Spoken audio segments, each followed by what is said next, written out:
Hello everyone, and welcome back to Project Moon Audiobooks.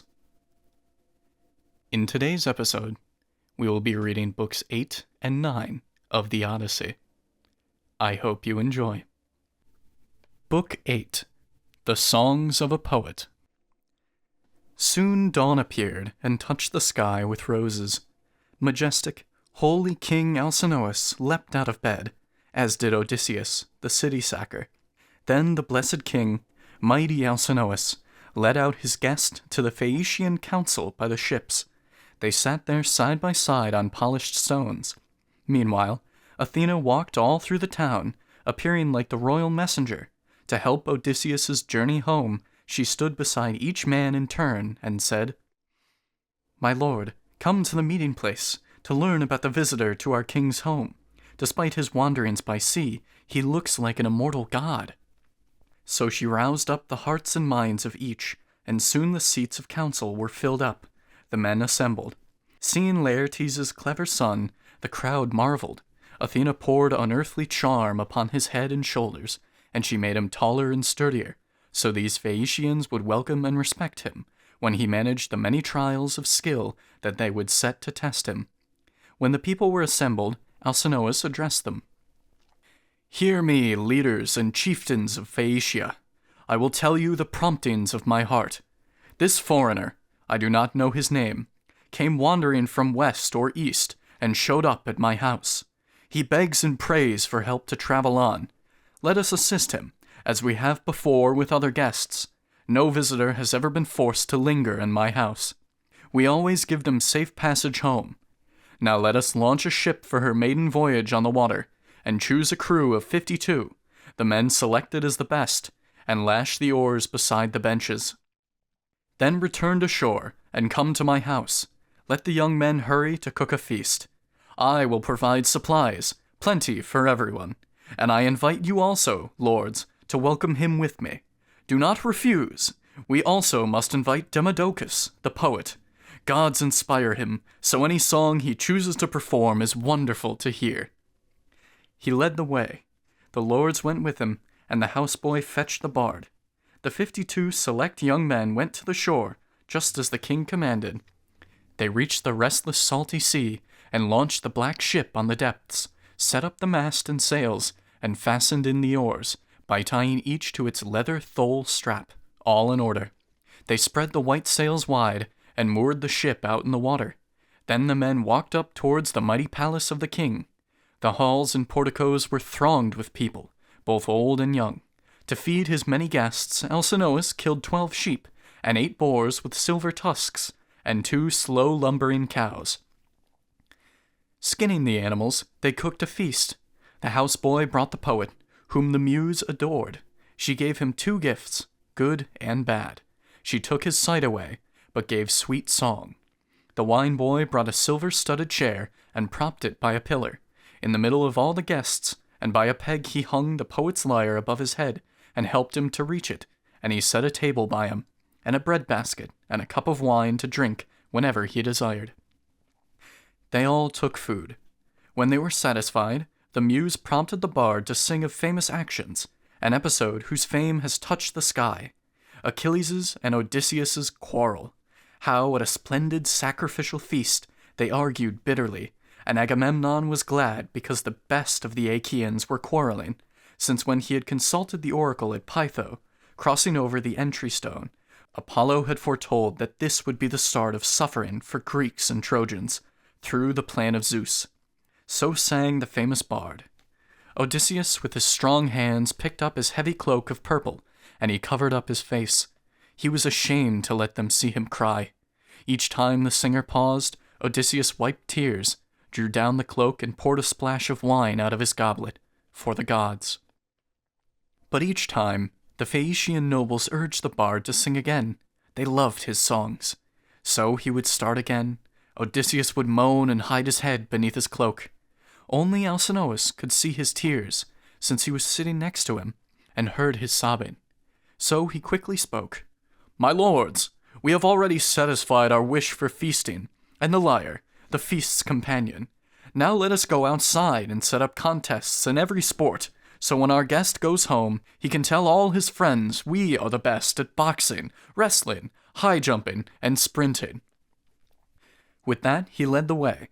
The others followed. The boy took down the lyre from its peg and took Demodocus's hand to lead him out with the crowd who went to watch the games. Many young athletes stood there.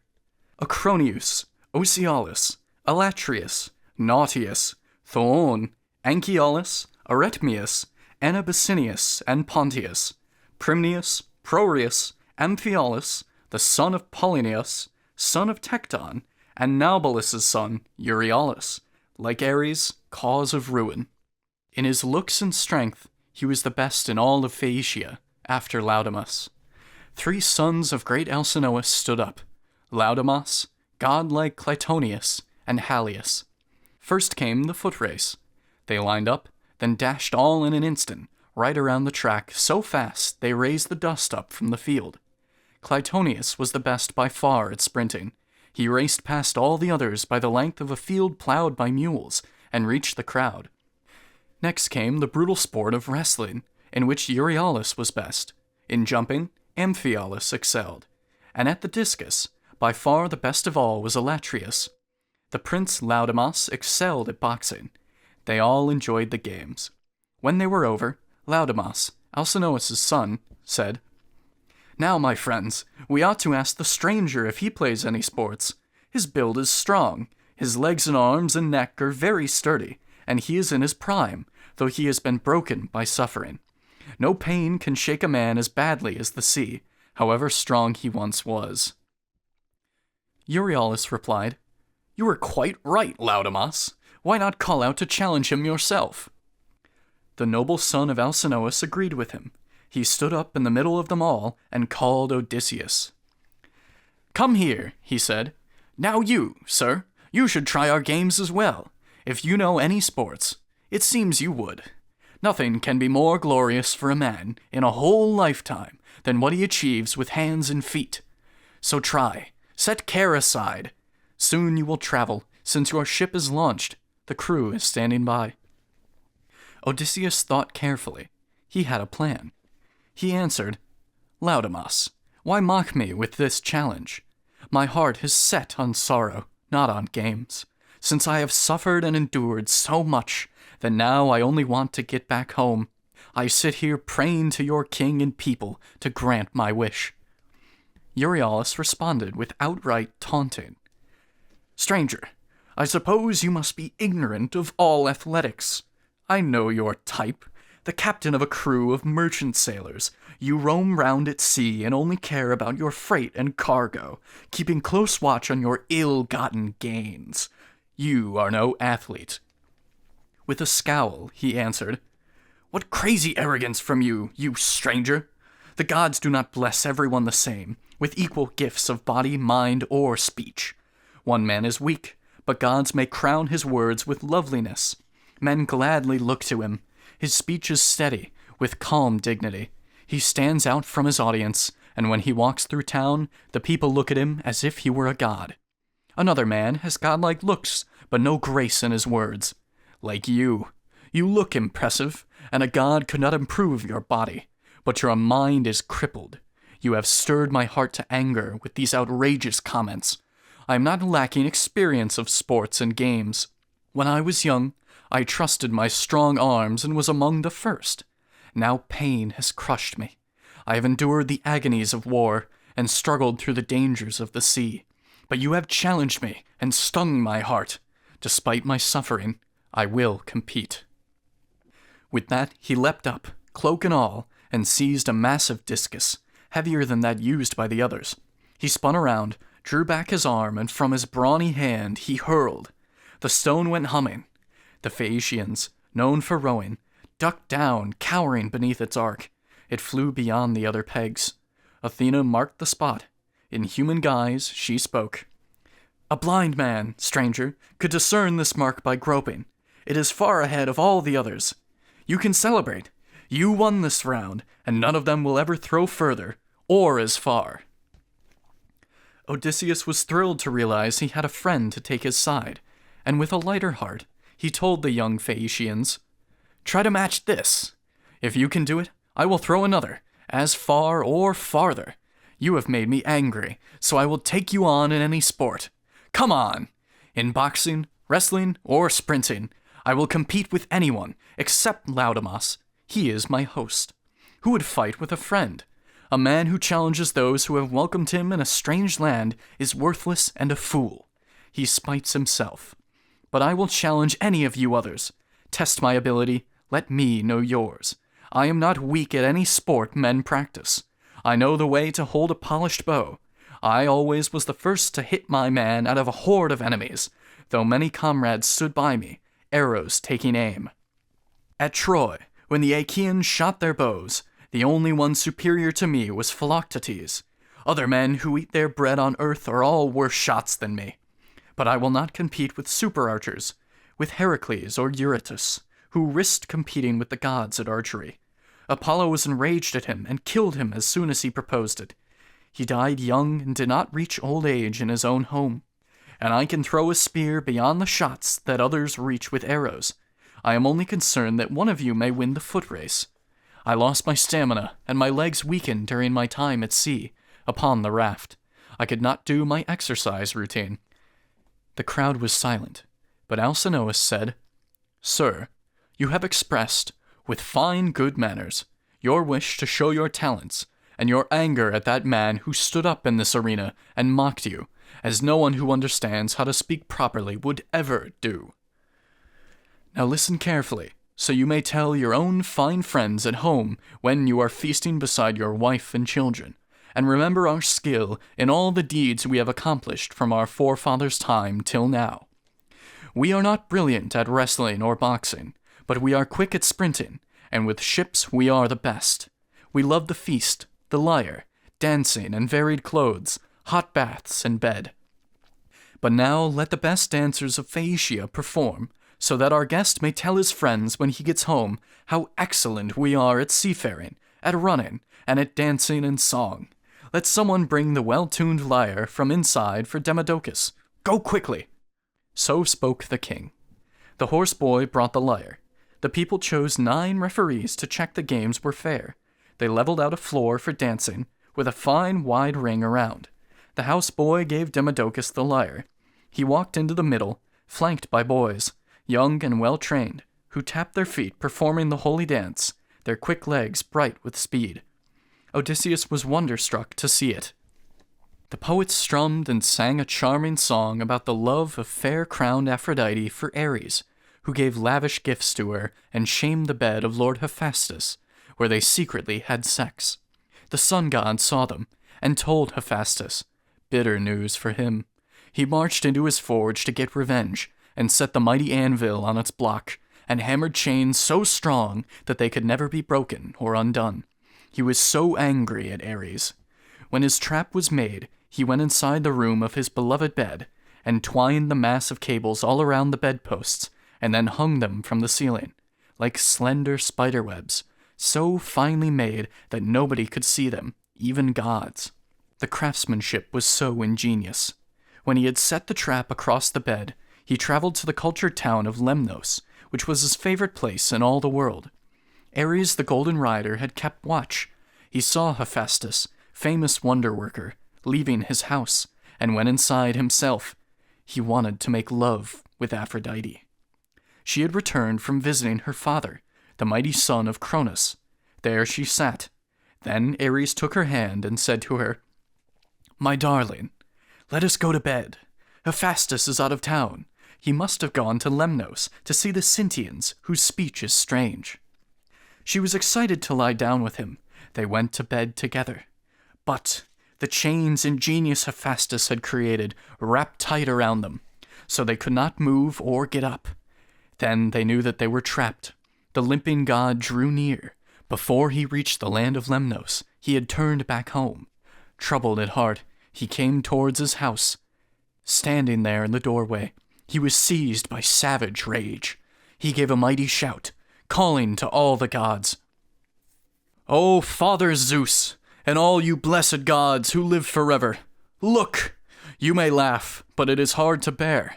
See how my Aphrodite, child of Zeus, is disrespecting me for being lame. She loves destructive Ares, who is strong and handsome. I am weak. I blame my parents. If only I had not been born. But come, see where those two are sleeping in my bed, as lovers. I am horrified to see it, but I predict they will not want to lie longer like that, however great their love. Soon they will want to wake up, but my trap and chains will hold them fast, until her father pays back the price I gave him for his daughter. Her eyes stare at me like a dog. She is so beautiful, but lacking self-control. The gods assembled at his house: Poseidon, Earthshaker, helpful Hermes, and Apollo. The goddesses stayed home, from modesty. The blessed gods who give good things were standing inside the doorway, and they burst out laughing at what a clever trap Hephaestus set. And as they looked, they said to one another, "Crime does not pay. The slow can beat the quick, as now Hephaestus, who is lame and slow, has used his skill to catch the fastest sprinter of all those on Olympus. Ares owes the price for his adultery." They gossiped. Apollo, son of Zeus, then said to Hermes, "Hermes, my brother, would you like to sleep with golden Aphrodite in her bed, even weighed down by mighty chains?" And Hermes, the sharp-eyed messenger, replied, "Ah, brother, Apollo, lord of archery, if only I would be bound 3 times as tight or more, and let you gods and all your wives look on. If only I could sleep with Aphrodite." Then laughter rose among the deathless gods. Only Poseidon did not laugh. He begged and pleaded with Hephaestus to release Ares. He told the wonder-working god, "Now let him go. I promise he will pay the penalty in full among the gods, just as you ask." The famous limping god replied, "Poseidon, do not ask me this. It is disgusting, bailing scoundrels out. How could I bind you, while the gods look on, if Ares should escape his bonds and debts?" Poseidon, lord of earthquakes, answered him, "Hephaestus, if he tries to dodge this debt, I promise he will pay." The limping god said, "Then, in courtesy to you, I must do as you ask." So using all his strength, Hephaestus loosed the chains. The pair of lovers were free from their constraints, and both jumped up. Ares went off to Thrace, while Aphrodite smiled as she went to Cyprus, to the island of Paphos, where she had a fragrant altar and sanctuary. The Graces washed her there, and rubbed her with the magic oil that glows upon immortals, and they dressed her up in gorgeous clothes. She looked astonishing. That was the poet's song. Odysseus was happy listening, so were they all. And then Alcinous told Helios to dance with Laodamas. No one danced as well as them. They took a purple ball which Polyphemus the artisan had made them. One boy would leap and toss it to the clouds. The other would jump up, feet off the ground, and catch it easily before he landed. After they practiced throwing it straight upwards, they danced across the fertile earth, crisscrossing, constantly trading places. Other boys who stood around the field were beating time with noisy stomping. Then Odysseus said, "King of many citizens, great lord, you boasted that your dancers are the best. And it is true. I feel amazed to see this marvelous show." That pleased the reverend king. He spoke at once to his seafaring people. "Hear me, Phaeacian leaders, lords, and nobles. The stranger seems extremely wise to me. So let us give him gifts, as hosts should do to guests in friendship. 12 lords rule our people, with me as 13th lord. Let us each bring a pound of precious gold and laundered clothes, a tunic and a cloak. Then pile them up, and let our guest take all these gifts, and go to dinner with them, happy in his heart. Euryalus should tell him he is sorry, and give a special gift, since what he said was inappropriate." They all agreed, and each sent back a deputy to fetch the presents, and Euryalus spoke out. "My lord Alcinous, great king of kings, I will apologize as you command, and I will give him this bronze sword which has a silver handle and a scabbard carved of ivory, a precious gift for him." With that he put the silver-studded sword into Odysseus's hands. His words flew out. "I welcome you, sir. Be our guest. If something rude of any kind was said, let the winds take it. May the gods allow you to reach your home and see your wife again, since you have suffered so long, far away from those who love you." And Odysseus said, Friend, I wish you well. May gods protect you, and may you never miss the sword you gave me." With that, he strapped the silver-studded sword across his back, and as the sun went down, the precious gifts were brought to him. The slaves took them inside Alcinous's house. The princes piled the lovely things beside the queen, their mother. King Alcinous led everyone inside and had them sit on upright chairs. He told Arete, "Wife, bring out our finest chest, and put inside it a tunic and a freshly laundered cloak. Set a bronze cauldron on the fire to boil, so we can take a bath. Then let him see the precious gifts our noblemen have brought, and then enjoy the banquet and the song. I also have a gift, a splendid cup of gold. I hope he always thinks of me whenever he pours offerings to Zeus and the other gods." Arete told her slaves to quickly set a mighty pot to warm, for washing. So upon the blazing flames they set the cauldron and poured water in, and heaped up wood.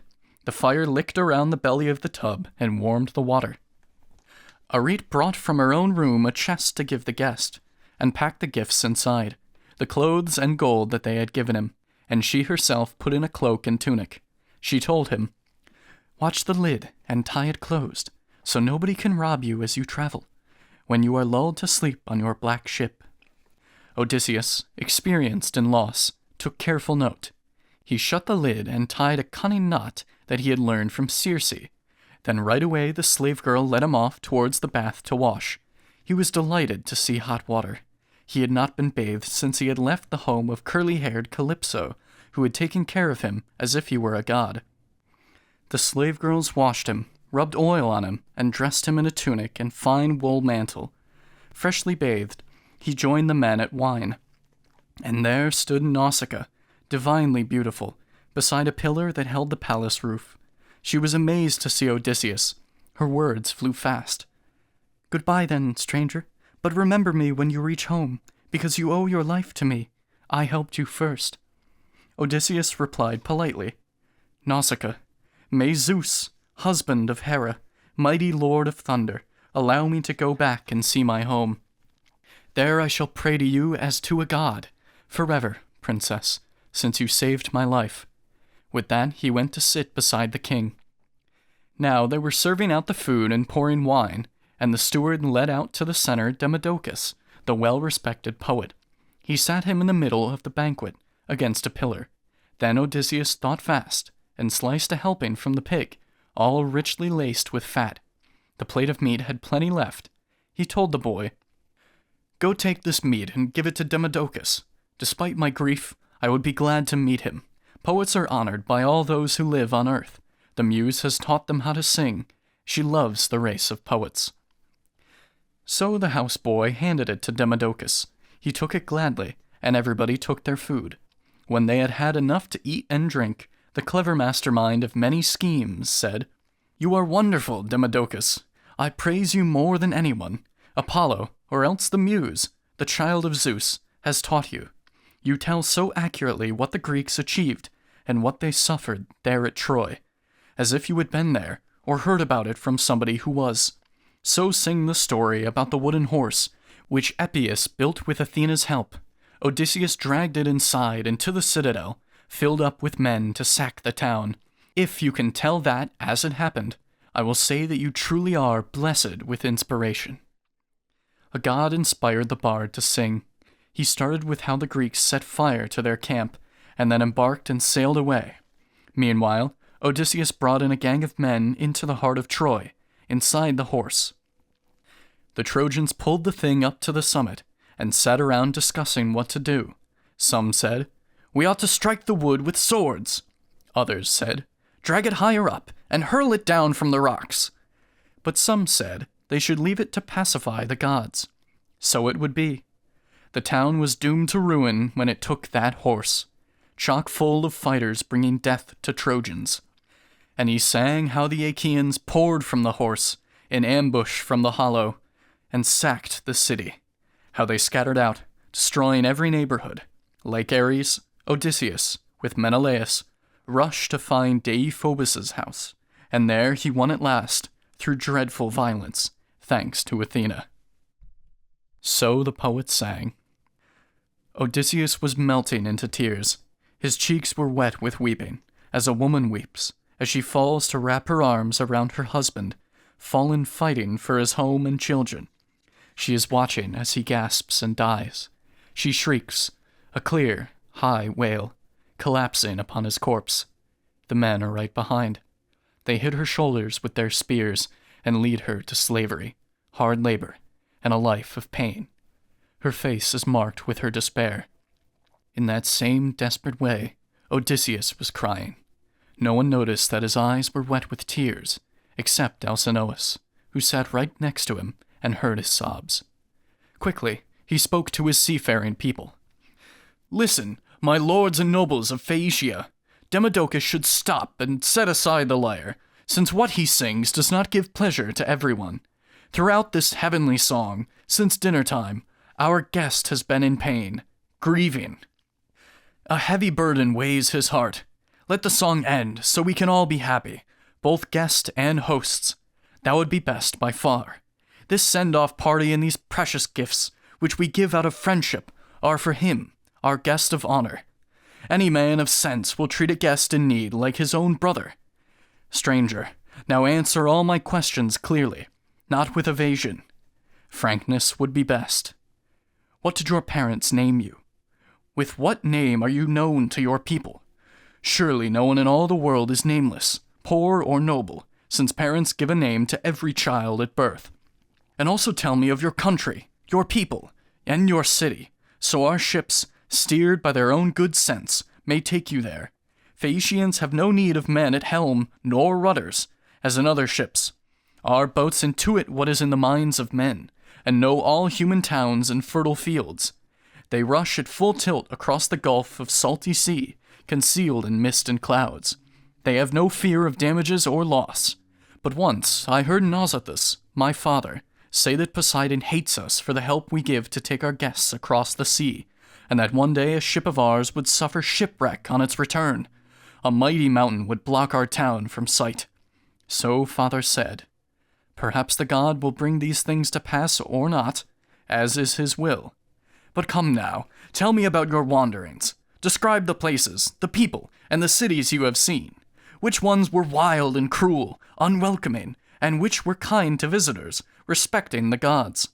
And please explain why you were crying, sobbing your heart out when you heard him sing what happened to the Greeks at Troy. The gods devised and measured out this devastation, to make a song for those in times to come. Did you lose somebody at Troy? A man from your wife's family? Perhaps her father or brother. Ties of marriage are the closest after the bonds of blood. Or else perhaps you lost the friend who knew you best of all. A friend can be as close as any brother.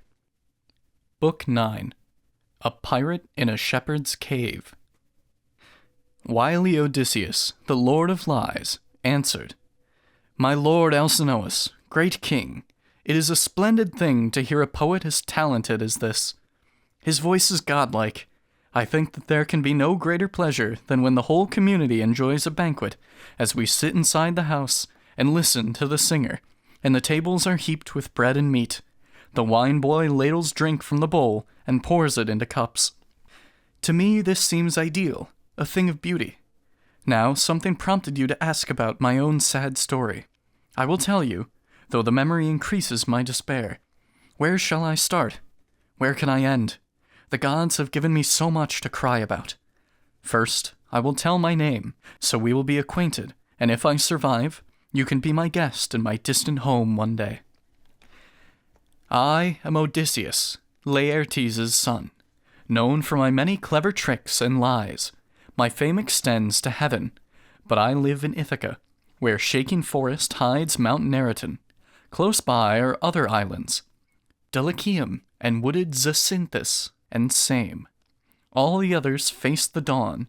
My Ithaca is set apart, most distant, facing the dark. It is a rugged land, but good at raising children. To my eyes, no country could be sweeter. As you know, divine Calypso held me in her cave, wanting to marry me, and likewise Circe, the trickster, trapped me, and she wanted me to be her husband. But she never swayed my heart, since when a man is far from home, living abroad, there is no sweeter thing than his own native land and family. Now let me tell you all the trouble Zeus has caused me on my journey home from Troy. A blast of wind pushed me off course towards the Cyclopes in Ismarus. I sacked the town and killed the men. We took their wives and shared their riches equally among us. Then I said we must run away. Those fools refused to listen. They were drinking wine excessively and killing sheep and cattle along the beach. The Cyclopes called out to neighbors on the mainland, who were strong and numerous and skilled at horseback fighting, and if need be, on foot. They came like leaves and blossoms in the spring at dawn. Then Zeus gave us bad luck. Poor us! The enemy assembled round the ships and fought with swords of bronze, and while the holy morning light was bright and strong, we held them off, though they outnumbered us. But when the sun turned round and dipped, the hour when oxen are released, the Cyclopes began to overpower us Greeks. 6 well-armed members of my crew died from each ship. The rest of us survived, and we escaped the danger. We prepared to sail away with heavy hearts, relieved to be alive, but grieving for our friends. Before we launched the ships, we called aloud 3 times to each of our poor lost companions, slaughtered at the hands of the Cyclopes. The cloud lord Zeus hurled north wind at our ships, a terrible typhoon, and covered up the sea and earth with fog. Night fell from heaven and seized us and our ships, keeled over sideways. The sails were ripped 3 times by blasting wind.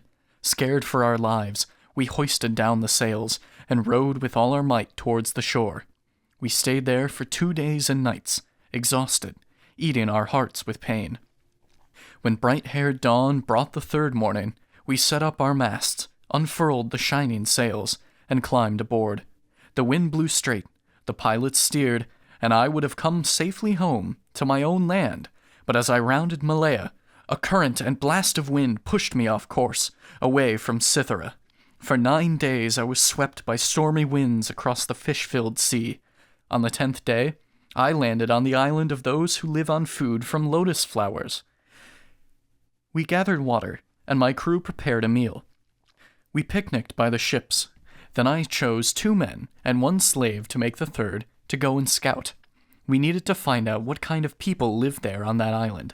The scouts encountered humans, lotus eaters, who did not hurt them. They just shared with them their sweet, delicious fruit. But as they ate it, they lost the will to come back and bring news to me. They wanted only to stay there, feeding on lotus with the lotus eaters. They had forgotten home. I dragged them back in tears, forced them on board the hollow ships, pushed them below the decks, and tied them up. I told the other men, the loyal ones, to get back in the ships, so no one else would taste the lotus and forget about our destination. They embarked and sat along the rowing benches, side by side, and struck the grayish water with their oars.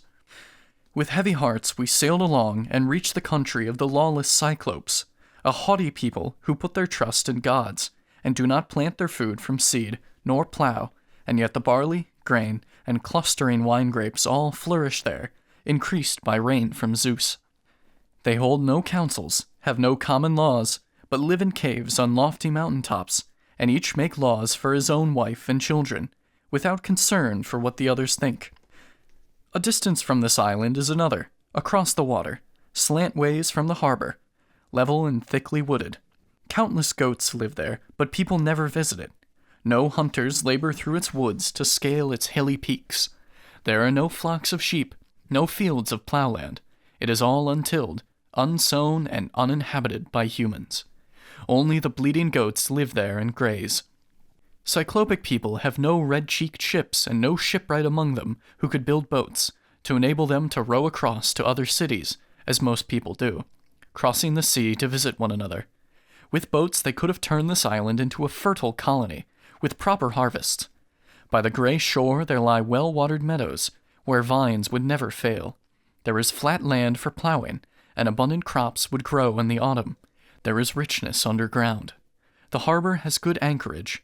There is no need of anchor stones or ropes or cables. The ships that come to shore there can remain beached safely till the sailors wish to leave and fair winds blow. Up by the harbor head, fresh water gushes down beneath the caves. The poplars grow around it. There we sailed. The gods were guiding us all through the darkness. Thick fog wrapped round our ships, and in the sky the moon was dark and clothed in clouds, so we saw nothing of the island. None of us could see the great waves rolling in towards the land until we rowed right to the beach. We lowered all the sails and disembarked onto the shore, and there we fell asleep. When early dawn shone forth with rosy fingers, we roamed around that island full of wonders. The daughters of the great King Zeus, the nymphs, drove out the mountain goats so that my crew could eat. On seeing them, we dashed to fetch our javelins and bows from on board ship. We split into 3 groups, took aim, and shot. Some god gave us good hunting. All 12 crews had 9 goats each, and 10 for mine. We sat there all day till sunset, eating meat and drinking our strong red wine. The ship's supply of that had not run out. When we had sacked the holy citadel of the Cicones, we all took gallons of it, poured in great big pitchers. We looked across the narrow strip of water at the cyclopic island, saw their smoke, and heard the baaing of their sheep and goats. The sun went down, and in the hours of darkness we lay and slept on shore beside the sea. But when the rosy hands of dawn appeared, I called my men together and addressed them. "My loyal friends, stay here, the rest of you. Well, with my boat and crew, I go to check who those men are, find out if they are wild, lawless aggressors, or the type to welcome strangers and fear the gods." With that, I climbed on board and told my crew to come with me, and then untie the cables of the ship. Quickly they did so, sat along the benches, and struck the whitening water with their oars. The journey was not long. Upon arrival, right at the edge of land, beside the sea, we saw a high cave overhung with laurel, the home of several herds of sheep and goats. Around that cave was built a lofty courtyard of deep-set stones, with tall pines rising up, and leafy oaks. There lived a massive man who shepherded his flocks all by himself. He did not go to visit other people, but kept apart, and did not know the ways of custom.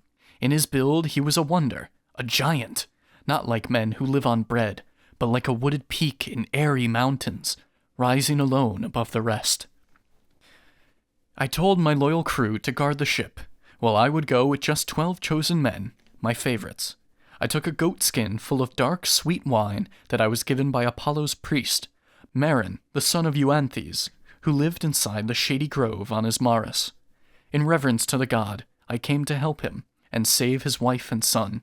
He gave me gifts, a silver bowl and 7 pounds of gold, well wrought, and siphoned off some sweet strong wine, and filled 12 jars for me, a godlike drink.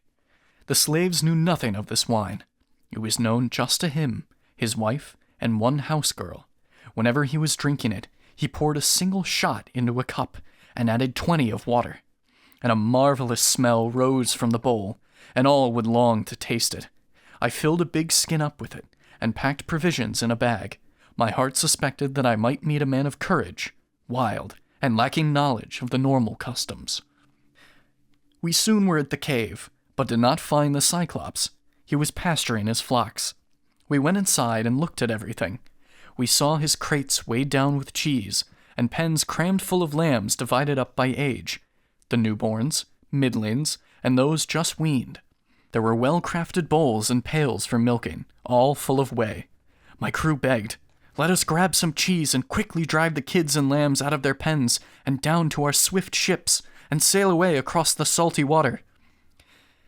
That would have been the better choice, but I refused. I hoped to see him and find out if he would give us gifts.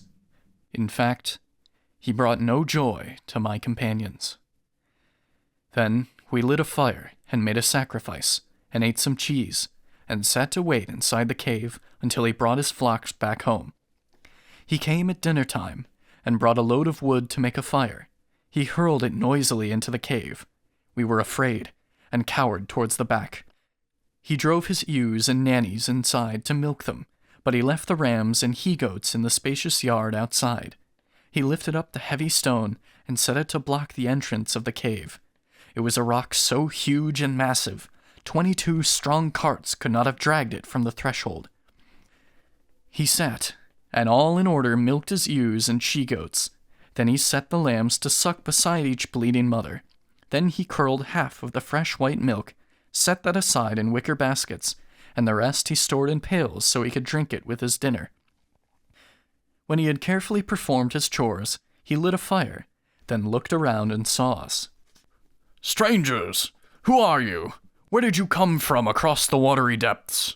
Are you on business, or roaming round without a goal, like pirates who risk their lives at sea to bring disaster to other people?"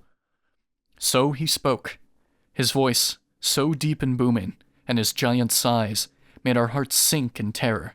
Even so, I answered, "We are Greeks, come here from Troy.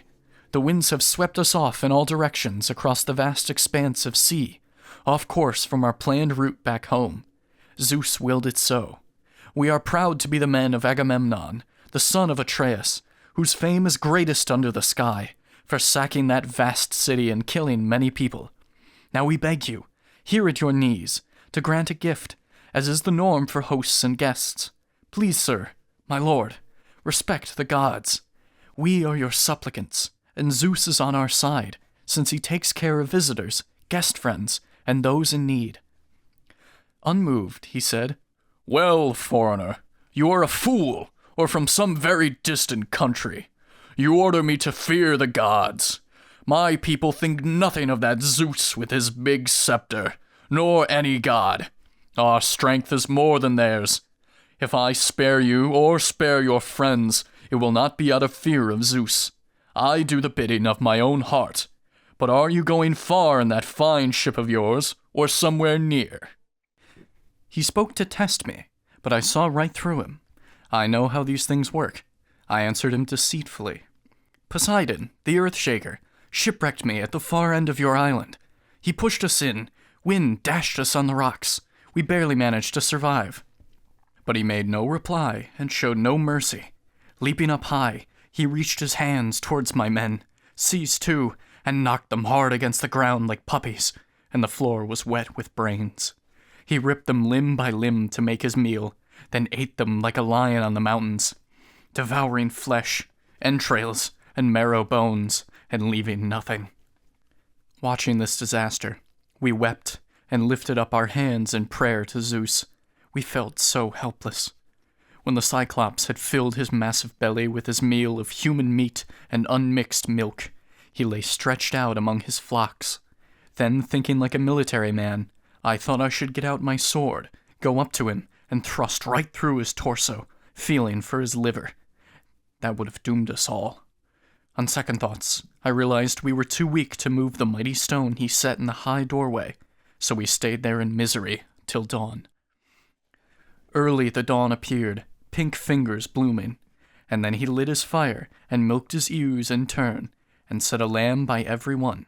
When he had diligently done his chores, he grabbed two men and made a meal out of them.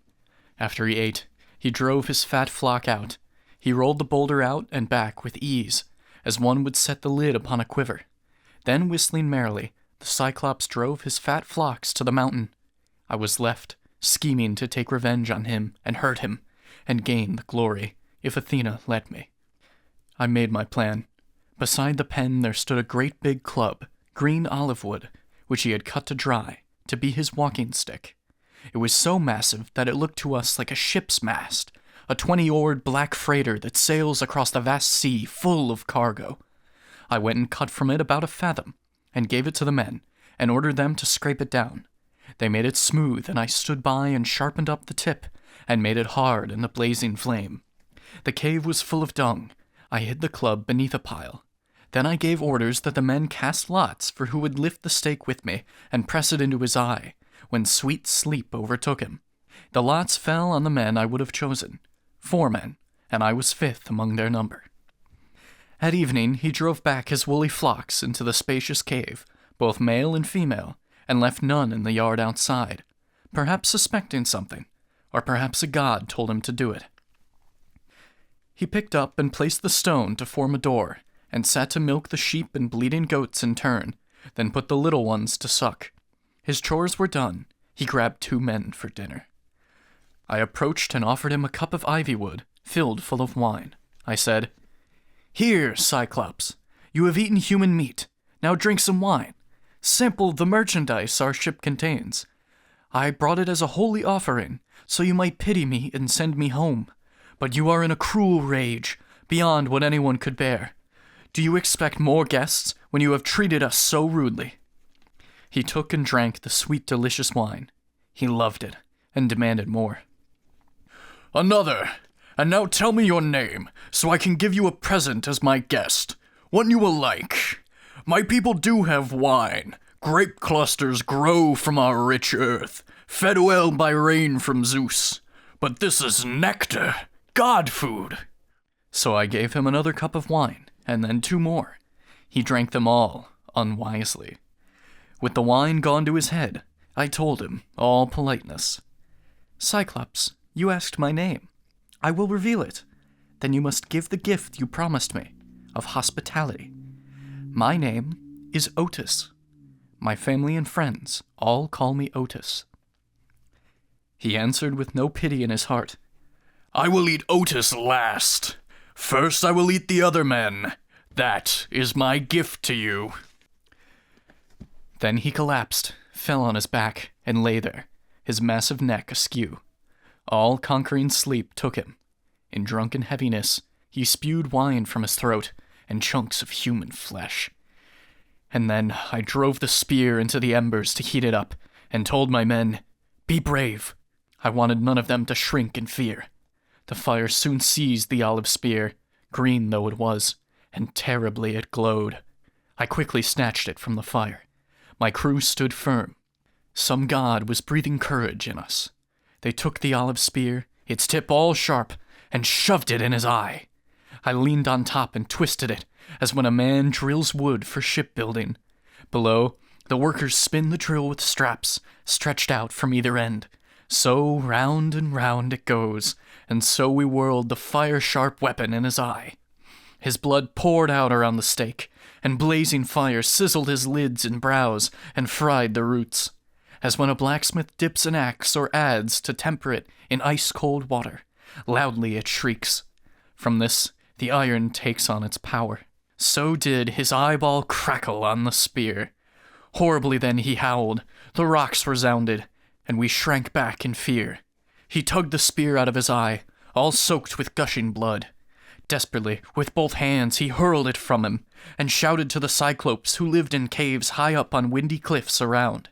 They heard and came from every side, and stood near to the cave, and called out, "Polyphemus, what is the matter? Are you badly hurt? Why are you screaming through the holy night and keeping us awake? Is someone stealing your herds, or trying to kill you, by some trick or force?" Strong Polyphemus from inside replied, "My friends, Outis is killing me by tricks, not force." Their words flew back to him. "If no one hurts you, you are all alone.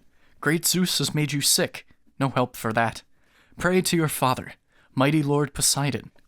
Then off they went, and I laughed to myself at how my name, the No Man maneuver, tricked him. The Cyclops groaned and labored in his pain, felt with blind hands and took the doorstone out, and sat there at the entrance, arms outstretched, to catch whoever went out with the sheep. Maybe he thought I was a total fool, but I was strategizing, hatching plans, so that my men and I could all survive. I wove all kinds of wiles and cunning schemes. Danger was near, and it was life or death. The best idea I formed was this. There were those well-fed, sturdy rams with good thick fleece, wool as dark as violets, all fine big creatures. So silently I tied them with the rope used by the giant Cyclops as a bed. I bound the rams in sets of 3 and set a man beneath each middle sheep, with one on either side, and so my men were saved. One ram was best of all the flock. I grabbed his back and curled myself up underneath his furry belly, clinging to his fleece. By force of will I kept on hanging there, and then we waited miserably for day. When early dawn revealed her rose-red hands, the rams jumped up, all eager for the grass.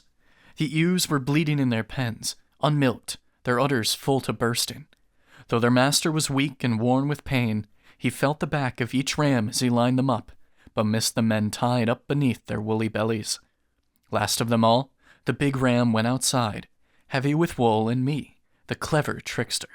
Strong Polyphemus stroked his back and asked him, "Sweet ram, why are you last today to leave the cave? You are not normally so slow.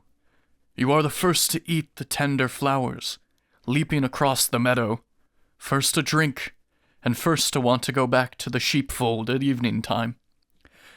But now you are the last. You grieve for Master's eye. That wicked man, helped by his nasty henchmen, got me drunk and blinded me. Otis will not escape. If only you could talk like me, and tell me where he is skulking in his fear of me. Then I would dash his brains out on the rocks, and make them spatter all across the cave, to ease the pain that no good Otis brought. With that, he nudged the ram away outside. We rode a short way from the cave. Then I first freed myself and then untied my men. We stole his nice fat animals and ran, constantly glancing all around and back until we reached the ship. The other men were glad to see us, their surviving friends, but wept for those who died. I ordered them to stop their crying, scowling hard at each. I made them shove the fleecy flock on board and row the boat out into salty water. So they embarked, sat on their rowing benches, and struck their oar blades in the whitening sea. When I had gone as far as shouts can carry, I jeered back. "Hey you, Cyclops! Idiot! The crew trapped in your cave did not belong to some poor weakling. Well, you had it coming. You had no shame in eating your own guests. So Zeus and the other gods have paid you back." My taunting made him angrier. He ripped a rock out of the hill and hurled it at us. It landed right in front of our dark prow, and almost crushed the tip of the steering oar. The stone sank in the water. Waves surged up. The backflow all at once propelled the ship landwards. The swollen water pushed us with it. I grabbed a big long pole and shoved us off. I told my men, "Row fast, to save your lives," and gestured with my head to make them hurry. They bent down to their oars and started rowing. We got out twice as far across the sea, and then I called to him again.